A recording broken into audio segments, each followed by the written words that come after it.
Okay, for 61, they want us to find absolute values. Again, the shortcut for absolute values is if what's inside the absolute value is negative, you just make it positive. If what's inside is positive, it's just positive. Remember, because the absolute value is the distance to 0 on the number line, and the distance can never be negative. Whether you come from the right or the left, it's still a positive distance.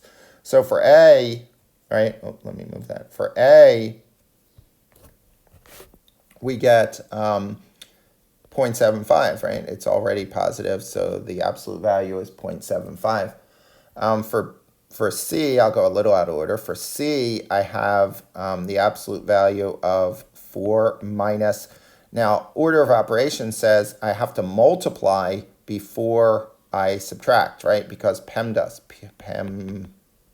right?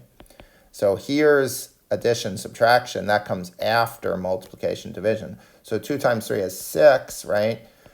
4 minus 6 is negative 2. Absolute value is 2, right? The biggest mistake people make is they don't follow order of operations, right? Okay. For B, let's move this over a little, right? Okay.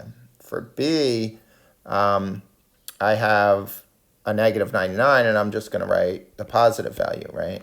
Because if it's negative, it becomes positive.